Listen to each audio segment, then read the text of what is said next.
লোকে বলে বারাণসী তোমাকে না ডাকলে তুমি কোনোদিনই এই শহরে পৌঁছাতে পারবে না। অবশেষে আমি আর তৃষা এসে পৌঁছালাম এই শহরে, যেখানে সকাল শুরু হয় গঙ্গার নিঃশব্দ প্রার্থনায় আর সন্ধ্যা সাজে আলোক উজ্জ্বল গঙ্গা আরতির মহিমায়। বেনারসি শাড়ির কারুকার্য, নৌকায় ভেসে শহর দেখা, মন্দিরের ঘণ্টার ধ্বনি আর জিভে জ্বলানো স্ট্রিট ফুড, সব মিলিয়ে বারাণসী যেন একটা জীবন্ত উৎসব। দ্য লোকাল এক্সপ্লোরারের আজকের পর্বে তোমাদেরকে নিয়ে যাব সময়ের চেয়েও প্রাচীন এক নগরীর গল্পে। মাত্র 2 রাত 3 দিনে কোথায় থাকবো, কি দেখব, কত খরচ, সবকিছুই থাকছে আজকের ভিডিওতে। কলকাতা থেকে বারাণসী যাওয়ার অসংখ্য ট্রেন রয়েছে, তবে আমরা যাচ্ছি নতুন চালু হওয়া 7:30 শিয়ালদা বেনারস অমৃত ভারত এক্সপ্রেসে। এই ট্রেনের স্লিপারের ভাড়া 515 টাকা। স্টেশনের বাইরেই রয়েছে অটো স্ট্যান্ড। অটো করে যাচ্ছি গাদুলিয়া চক, আর আমাদের পড়ছে 100 টাকা। চলে এসেছি গাদুলিয়া চকে। কিছু কিছু দোকান অলরেডি খুলে গেছে। এই ট্রেনে করে প্রচুর ট্যুরিস্ট নেমেছেন, যারা সবাই এখন ঘাটের দিকে যাচ্ছে। আর এই ট্যুরে আমাদের ট্যুর গাইড হচ্ছে বিজিত দা। দাদা, কোথায় যাচ্ছি আমরা? এখন 10-এর সময় ঘাট যাচ্ছি, সকাল সকাল 6টা বাজেনি। আর কিছু দূর এগোনোর পর আমরা চলে আসলাম এই গেটটাতে। এখান দিয়ে চলে গেলেই তোমরা পৌঁছে যাবে কাশী বিশ্বনাথ মন্দিরে। চলে এসেছি দশসমেতের ঘাটে। প্রচুর মানুষ রয়েছেন, দর্শনার্থীরা অনেকজন স্নানও করেছেন। এইদিকে অনেক নৌকা রয়েছে, এই নৌকা করে তোমরা বেরিয়ে যেতে পারো নৌকা বিহারের উদ্দেশ্যে। এখানে রয়েছে গঙ্গা আরতির জায়গা, সন্ধ্যেবেলা এখানটা থেকে আরতি হয়। আমি এখন রয়েছি বেনারসের মনমহল ঘাটে। ঘড়িতে সময় এখন প্রায় 6:30। সানরাইজ এখনো হয়নি, তবে সানরাইজ হওয়ার টাইম প্রায় হয়ে এসেছে। कर्पूर गौरम करुणावतारम संसार सारम भुजगेन्द्रहारम सदा আর একদম পুরো গঙ্গার ঘাটের পাশে রয়েছে গঙ্গা মন্দির। भवम भवानी। কৌধুলি চক থেকে 3-4 মিনিট হাঁটা পথে রয়েছে সুবা ইন। আর এই হচ্ছে ওনাদের রিসেপশন এরিয়া। এই হচ্ছে রুম নাম্বার 103। আর ভেতরে এরকম বড় একটা বেড রয়েছে, যেখানে 3 জন আরামসে থেকে যেতে পারবে। তাছাড়াও এখানে ইলেকট্রিক কেটেল রয়েছে, রয়েছে 2টো গ্লাস, এখানে একটা টাওয়াল দিয়েছে, সাথে সোপ দিয়েছে। এদিকে রয়েছে একটা ল্যান্ড কানেকশন, এদিকে ওয়ার্ড্রপ রয়েছে, এখানে রয়েছে টিভি, আর এদিকে রয়েছে একটা জানলা, এখানে রয়েছে এসি। এই দিকে চলে গেলে এখানে রয়েছে ওয়াশরুম। চলো ওয়াশরুমটা তোমাদেরকে একবার দেখিয়ে দিই। এই হচ্ছে ওভারঅল ওয়াশরুমটা। এখানে ওয়েস্টার্ন কোমোড রয়েছে, গিজার রয়েছে, এদিকে রয়েছে একটা বেসিন। তো শাওয়ার থেকে শুরু করে সব কিছুই পেয়ে যাবে। ওভারঅল রুমটা কিন্তু বেশ সুন্দর সাজানো গোছানো। এছাড়াও হোটেলে লিফটের ফেসিলিটিস রয়েছে। ঘড়িতে সময় এখন প্রায় 9টা। চলে আসলাম গদুলিয়া চকে, ফ্রেশ হয়ে নিয়েছি। আর দেখো, এখন সময় বাড়ার সাথে সাথে কিন্তু ট্যুরিস্টদের পরিমাণও অনেকটা বেড়ে গেছে। এই দিকে চলে গেলে রয়েছে কালভৈরব মন্দির, আর এইদিকে চলে গেলে রয়েছে দশমেধ ঘাট। এইখানে কিন্তু তোমরা হুইল চেয়ারও পেয়ে যাবে। কোনো সিনিয়র সিটিজেন বা পায়ের প্রবলেম থাকলে তোমরা এই হুইল চেয়ার নিয়ে নিতে পারো। এখান থেকে ওনারা মন্দির নিয়ে যাবেন, আবার দিয়ে যাবেন, তার জন্য নেবে 400 টাকা করে। চলে এলাম স্যান্ডউইচ কর্নারে, আর আমরা অর্ডার করেছিলাম মালাই টোস্ট। এই হচ্ছে মালাই টোস্ট। মন্দিরে যাওয়ার রাস্তাটাতে এই স্যান্ডউইচের দোকানটা রয়েছে, টেস্ট করে দেখলাম, বেশ ভালোই। কাশী বিশ্বনাথ মন্দির হলো হিন্দু ধর্মের 12টি জ্যোতির্লিঙ্গের অন্যতম এবং কাশীর হৃদয়। এখানে শিব পূজিত হন বিশ্বনাথ রূপে, যা সমগ্র জগতের অধিপতি। সকাল যেহেতু পুজো দেওয়া হবে, সেই কারণে প্রচুর দর্শনার্থী রয়েছে। এছাড়াও এখানে ভিআইপি গেটের জন্য আলাদা অনেক লোকজন তোমাদের সামনে আসবে, এসে বলবে, ওরা এন্ট্রি করিয়ে দেবে। মোটামুটি যেরকম আমাদের ওখানে হয় আর কি মন্দিরগুলোতে, সেম কনসেপ্ট এখানে রয়েছে। তোমরা চাইলে নিজেরা বেরিয়ে যেতে পারো, একা একা লাইন পড়বে, আর আদারওয়াইজ চাইলে এদের থ্রুতেও যেতে পারো। এমনিই দেখা যাচ্ছে কাশী বিশ্বনাথ মন্দির। সেখান থেকে চলে এলে সোজা এই রয়েছে ফেমাস দোকান, যেখান থেকে আমরা নিয়ে নিলাম বেনারসের ফেমাস কচুরি চাট। আর এটার দাম নিয়েছে হচ্ছে 40 টাকা। তো একবার ট্রাই করে দেখি। এর মধ্যে মোটামুটি ছোলা থেকে শুরু করে সব কিছুই রয়েছে, তার সাথে একটা গ্রিন চাটনি রয়েছে।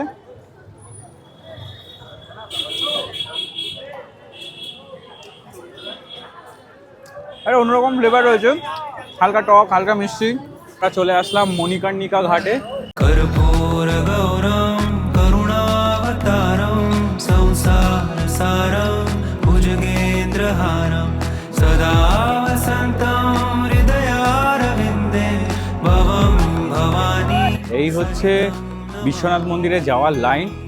লাইন কিন্তু এইভাবে গিয়ে ঘুরে ঘুরে ঘুরে ঘুরে তারপর ওইখান থেকে ঢুকছে।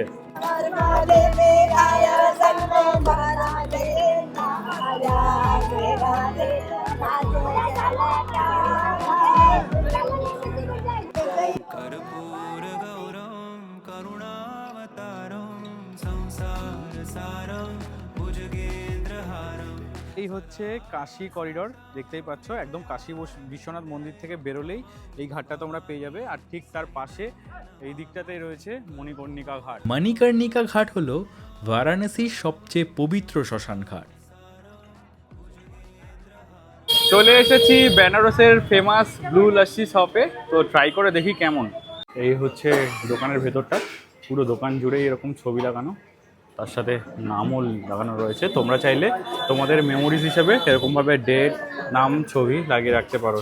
আর চলে এসেছে আমাদের ড্রাই ফ্রুট লস্যি। এই ড্রাই ফ্রুট লস্যি আমাদের নিয়েছে 120 টাকা করে, অনেকটাই ঠিক। তারপরে একদম পুরো উপর দিয়ে ড্রাই ফ্রুটস দেওয়া রয়েছে।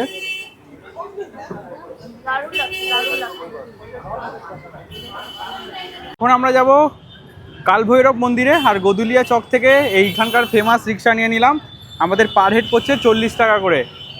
আর আমি তো এটা ফার্স্ট টাইম চড়ছি, তোমার চড়া হয়েছে আগে? হ্যাঁ, আমরা আগে 2-3 বার চড়েছি, ওই আগের বার যখন তিনবার? ছিলাম। এটা 4 নম্বর বার হবে। বেশ অন্যরকম। আমাদের ওখানে রিক্সাতে যেমন 2 জন করে বসে যায়, এখানে মাঝখান থেকে পার্টিশন করে দিয়েছে, যার ফলে 4 জন একসাথে বসে যায়। এইটা আলাদাই, পেছনে 2 জন। পেছনে 2 জন, আবার এখানে ধরার জন্য একটা করে এরকম হ্যান্ডেলও রয়েছে। সামনে বসেছে তৃষা, সুনিতা। কেমন লাগছে চড়তে? ভালো লাগছে। তবে জানি না কতদূর যেতে পারবো, এখানে প্রত্যেকটা রাস্তায় এতটাই জ্যাম, মানে বলে যেতে পারবো না। টোটো আছে কিন্তু টোটো এত রাস্তা নেই। চলে এসেছি কালভৈরব মন্দিরে, আর এই গেট ধরে হেঁটে যেতে হবে প্রায় 150 মিটার মতো।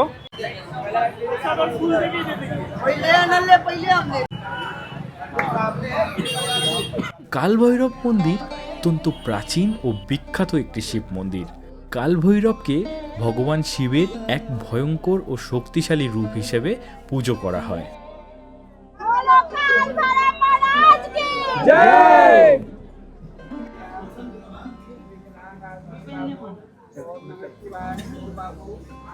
আমাদের দর্শন কমপ্লিট হয়ে গেছে।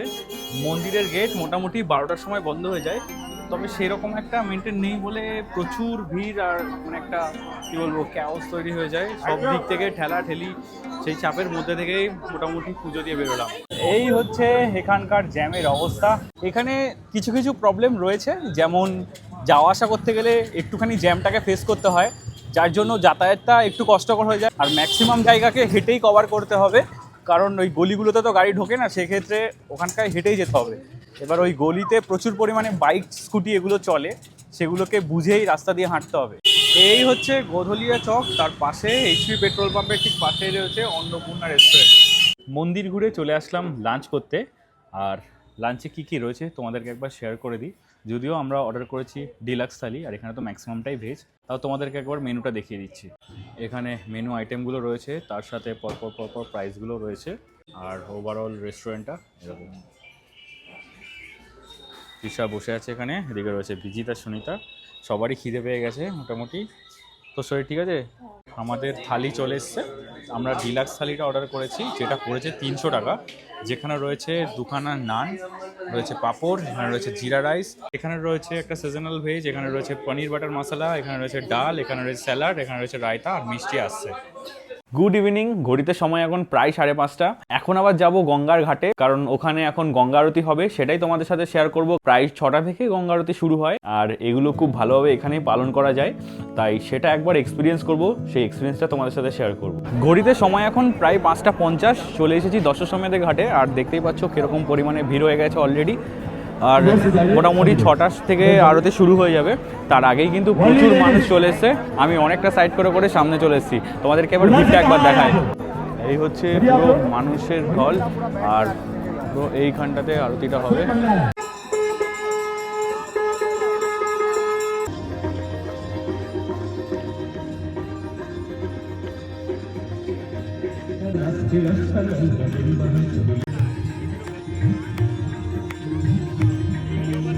পুরাণ অনুযায়ী ভগবান ব্রহ্মা এখানে 10টা অশ্বমেধ যজ্ঞ করেছিলেন। সেই 10 অশ্বমেধ থেকেই এই ঘাটের নাম দশাশ্বমেধ। এই জায়গাটা বহু শতাব্দী ধরেই গঙ্গা পুজোর কেন্দ্র হিসেবে পরিচিত। প্রাচীনকালে এখানে যজ্ঞ, দান আর ধর্মীয় আচার হতো, আর আজ সেই ধারাটাই রূপ নিয়েছে সন্ধ্যার গঙ্গা আরতিতে।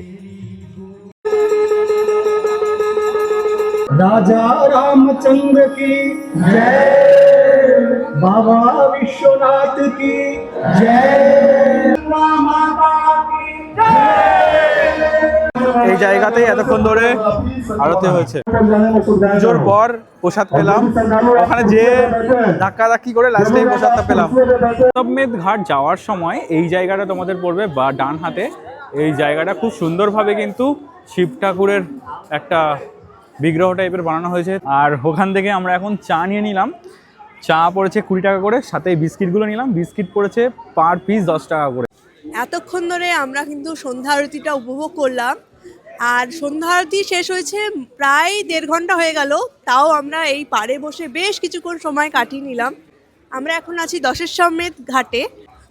নৌকাগুলো কিন্তু পরপর দেওয়া থাকে, তো তোমরা নৌকায় বসেও আরতিটা উপভোগ করতে পারবে। সেক্ষেত্রে তোমাদের পার হেড 100 থেকে 200 টাকার মতো নেবে। সেটা তোমাদেরকে বার্গেনিংয়ের উপর ডিপেন্ড করছে, তোমরা কতটা বার্গেনিং করতে পারবে। আর আরতিটা তো দেখার মতো, কারণ ইন্ডিয়াতে মোস্ট পপুলার আরতি হচ্ছে এই বেনারসের আরতি। তো ভীষণ ভালোভাবে আমরা উপভোগ করলাম, আমাদের তো ভীষণ ভালো লেগেছে। আর তোমরা যদি সামনে চেয়ারে বসতে চাও সেক্ষেত্রে তোমাদেরকে প্রায় 3টে নাগাদ চলে আসতে হবে, নাহলে কিন্তু জায়গা পাওয়া ইম্পসিবল। এই হচ্ছে দশাশ্বমেধ ঘাট। তার এই পাশে রয়েছে প্রচুর দোকান যেখান থেকে তোমরা কেনাকাটা করতে পারবে। এখানে যেমন ঠাকুরের ওই পিতলের জিনিসপত্র রয়েছে, এই পাশেও ওরকমই সব জিনিসপত্রগুলো রয়েছে। সন্ধ্যের পরে 2 ধার ধরে আরও অনেক দোকান খুলে যায়, যেখান থেকে তোমরা বিভিন্ন রকম ঠাকুরের জিনিসপত্র কিনতে পারবে। এছাড়াও হোম ডেকোরেশনের জিনিসপত্র রয়েছে মোটামুটি পার্সোনাল ইউজের জন্য, যেরকম চাদর, ওড়না, মহিলাদের চুড়ি, তারপরে ওই হাতের ব্যাঙ্গেলস টাইপের, এরকম অনেক কিছুই রয়েছে, তোমরা এগুলো নিয়ে নিতে পারো। আর এই হচ্ছে কাশী বিশ্বনাথের গলি। এখন যাব ভেতরে। এই গলির ভেতরেও অসংখ্য দোকান রয়েছে, সবই কিন্তু ঠাকুরের ডালা থেকে শুরু করে সাজার জিনিস সব কিছুই রয়েছে। আর ওই গলিতেই রয়েছে চুড়ির দোকান। এখন চলে আসলাম টি-শার্ট কিনবে। টি-শার্ট কেনাকাটা না করলে ওর ইচ্ছে পূরণ হয় না, ঘোরাও পূরণ হয় না। স্যার এখন চুড়ি পছন্দ করা হয়ে গেছে, শাড়ির সাথে ম্যাচিং করে পরবি বলে। প্রচুর কালেকশন রয়েছে এখানে, এই গলিটাতেই অনেক দোকান রয়েছে। আমরা একটা দোকানে জাস্ট আসলাম, তোমরা তোমাদের পছন্দ মতো যেতে পারো।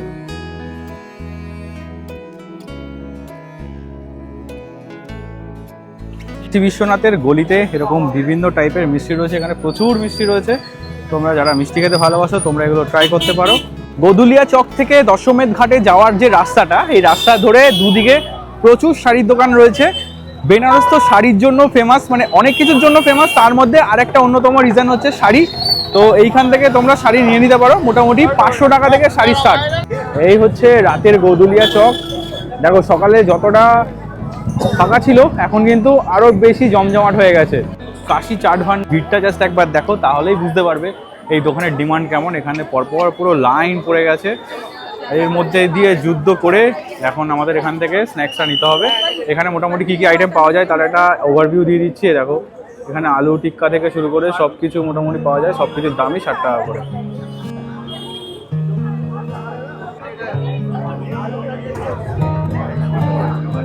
থেকে আমরা অর্ডার করে নিলাম পালাক পাত্তা চাট, যেটা নিয়েছে 60 টাকা করে। এই হচ্ছে টমেটো চাট, নিমকি টাইপের রয়েছে। আর এগুলো সব সাজেস্ট করছে বিজিত। এটা এখানে মোটামুটি চলে সবচেয়ে বেশি। এছাড়া মিক্স চাট, অনেক চাট পাওয়া যায়। বেনারসের চাটের হচ্ছে ভ্যারাইটি প্রচুর। ট্রাই করে দেখ কেমন খেতে।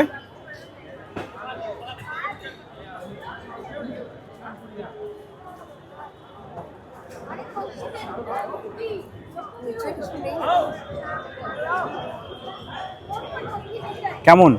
বেশ ভালো লেগেছে, মিষ্টি মিষ্টি। তো আমরা নিয়েছি ডিনারে ধোসা। এই হচ্ছে ধোসার সাইজটা, আর দেখতে পাচ্ছ সাব্বারাও দিয়ে দিয়েছে। মর্নিং, ঘড়িতে সময় এখন প্রায় 8:30। আজকে আমরা বেরোলাম এখন ফ্রেশ ট্রেশ হয়ে, আজকে বোট রাইড করবো। ভাবলাম যে সানরাইজের মুহূর্তটা ক্যাপচার করব, কিন্তু দুর্ভাগ্যের বিষয় হচ্ছে আজকে সানরাইজই হয়নি। এখনো অবস্থা দেখো পুরোটাই মেঘলা রয়েছে, জানি না বোট রাইডে গিয়ে কেমন এক্সপিরিয়েন্স হবে।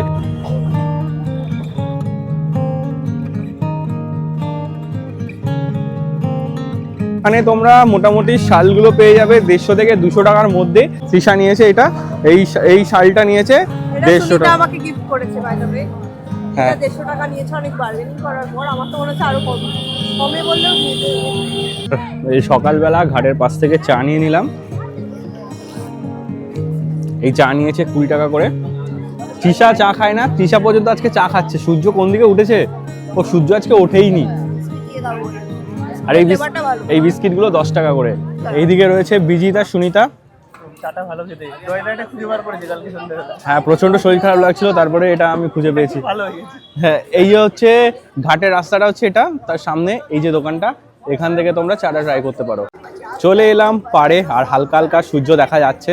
এই হচ্ছে এখন চারপাশের পরিবেশ, প্রচুর দর্শনার্থী রয়েছেন। এখন এখান থেকে বোট ডিসাইড করব। ফাইনালি অনেক দরদাম করে আমরা ঠিক করলাম, আর 1000 টাকা দিয়ে। ওনারা মোটামুটি 1500-1600 থেকে শুরু করবেন।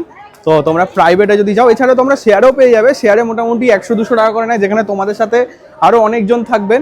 তো আমরা প্রাইভেটে যাব, আমরা 4 জন, আমরা ডিল করলাম 1000 টাকায়।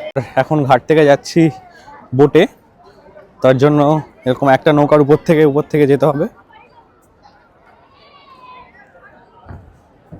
সাইট সিন কিংবা বোটিং এইসবের ক্ষেত্রে কিন্তু বার্গেনিং মাস্ট, তোমাদেরকে বার্গেনিংটা করতেই হবে। তবে হ্যাঁ, এখানকার এসে একটা জিনিস বুঝলাম, এরা কিন্তু খুব একটা বেশি বাড়িয়ে চড়িয়ে বলে না, সেটা অটো ভাড়া হোক বা রিক্সা ভাড়া হোক। মানে আমরা তো ফেস করিনি, বাকি কেউ যদি এরকম কিছু ফেস করে থাকো তাহলে কমেন্টে কিন্তু জানাতে পারো।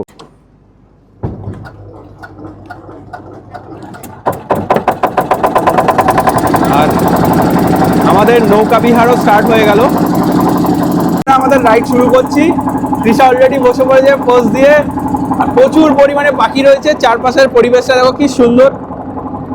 রাইড শুরু হওয়ার সাথে সাথে তোমাদেরকে লাইফ জ্যাকেট দিয়ে দেওয়া হবে।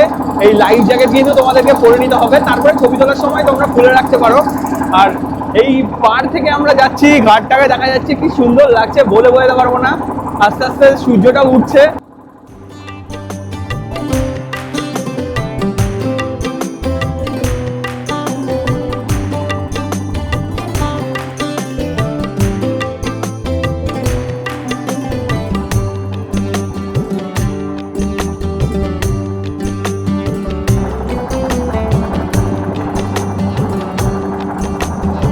হরিশ্চন্দ্র ঘাট থেকে আমাদের নৌকা আবার ঘুরিয়ে নিল, আমরা এখন আবার রিটার্ন যাচ্ছি।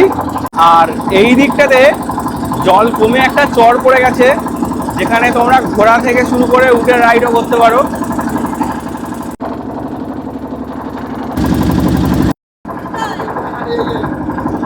মণিকর্ণিকা ঘাট হলো বারাণসীর সবচেয়ে পবিত্র শ্মশান ঘাট। বিশ্বাস করা হয় যাদের দেহ এখানে দাহ করা হয় তাদের পুনর্জন্ম আর হয় না। কথিত আছে শিবের তৈরি এক পবিত্র কুণ্ডে স্নান করার সময় দেবী পার্বতীর কানের দুল এই স্থানে পড়ে যায়, সেখান থেকে এই ঘাটের নামকরণ মণিকর্ণিকা। জেনারেলি এই বোটে পাখির খাবারগুলো চলে আসে। সাইবেরিয়ান পাখি তো অনেক দেখতে পাচ্ছ, সাইবেরিয়ান পাখি রয়েছে, কিন্তু আজকে দেখলাম কেউ আসেনি, তাই আমরা এখন চটটাতে যাচ্ছি। তার জন্য এক্সট্রা আরো 300 টাকা দিলাম।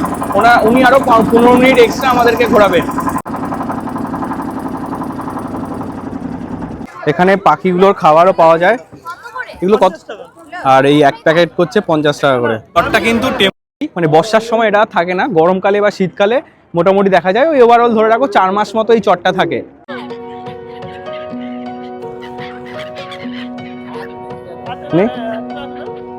সব সাইবেরিয়ান পাখিগুলো চলে এসছে।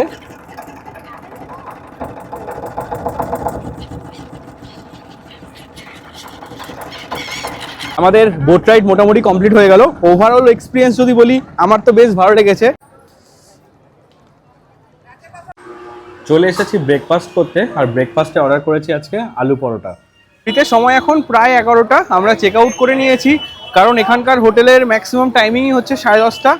তো চেক আউট করে ব্যাগগুলো আমরা ওখানেই রেখে দিয়েছি, কারণ আজকে আমাদের বাস রয়েছে সন্ধ্যে 7টাতে এক্সপ্রেস লাইনের। তো সেই কারণে আমরা চেক আউট করে ব্যাগগুলো রেখে নিয়েছি। এখন যাবো সাইট সিন করতে করতে।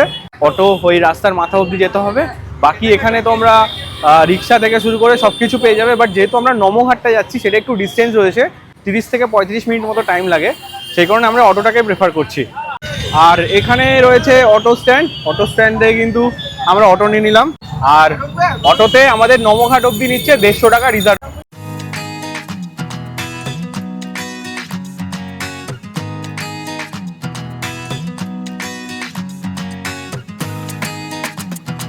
চলে এসেছি নমঘাটের যে অটো স্ট্যান্ড আছে ওখানে।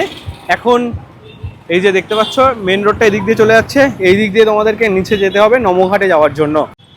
এখানে রাস্তায় গাড়ি আর স্কুটি বাইক এমন চলে যে মাথা পুরো ঘুরে যাবে দেখলেই, যেইখানে ফাঁকা পাই সেখানে হুসপাস করে ঢুকে যায়। প্রায় 30 মিনিটের মতো একটা ছোট্ট অটো রাইড করে ফাইনালি আমরা চলে আসলাম নমঘাটে। আর দেখতেই পাচ্ছ খুব সুন্দর সাজানো গোছানো এই ঘাটটা।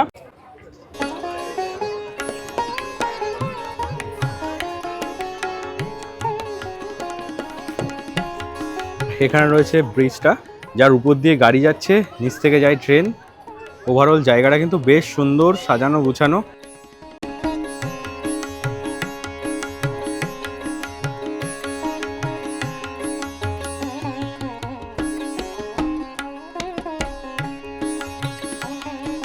এছাড়াও ছোট বাচ্চাদের অ্যাক্টিভিটিস করার জন্য এখানে বিভিন্ন ধরনের গাড়ি রয়েছে, যেমন এই গাড়ি একটা রেল রয়েছে, আর এইদিকে বাস, ছোট ছোট মিনি বাস টাইপের রয়েছে। এছাড়াও রয়েছে এখানে বোট রাইডের সুবিধা, তোমরা এখানে নৌকা বিহারে করতে পারো। আর এই নমঘাটে সন্ধ্যারতি হয়, এখানে বসেও তোমরা সন্ধ্যারতিটাকে এনজয় করতে পারবে। খুব সুন্দর একটা ভিউ, সামনে রয়েছে গঙ্গা, এখানে রয়েছে খুব সুন্দর একটা ব্রিজ। ঘাটের একদম পাশেই একটা ক্যাফে টাইপের রয়েছে। আর আমরা অর্ডার দিয়ে দিলাম গরম গরম পাস্তা। নমঘাট ঘুরে এখন আমরা যাচ্ছি কাবির মঠে। আর ওখানে রয়েছে পেন্টিংয়ের গলিটা, যেখানে প্রত্যেকটা বাড়িতে বিভিন্ন পেন্টিং করা রয়েছে। আর এটাতে অটোতে আমাদের নিচ্ছে 150 টাকা করে। ফাইনালি প্রায় 20 থেকে 25 মিনিট অটো রাইড করে আমরা চলে আসলাম কাবির মঠে। আর গাড়ি কিন্তু এখানে নামাবে, এখান থেকে তোমাদেরকে হেঁটে হেঁটে যেতে হবে।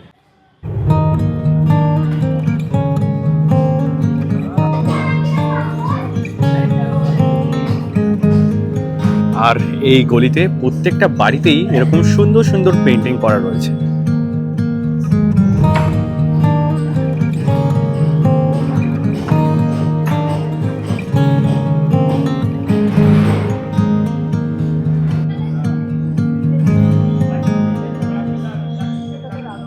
ভিডিওটা কেমন লাগলো অবশ্যই কমেন্ট করে জানিও।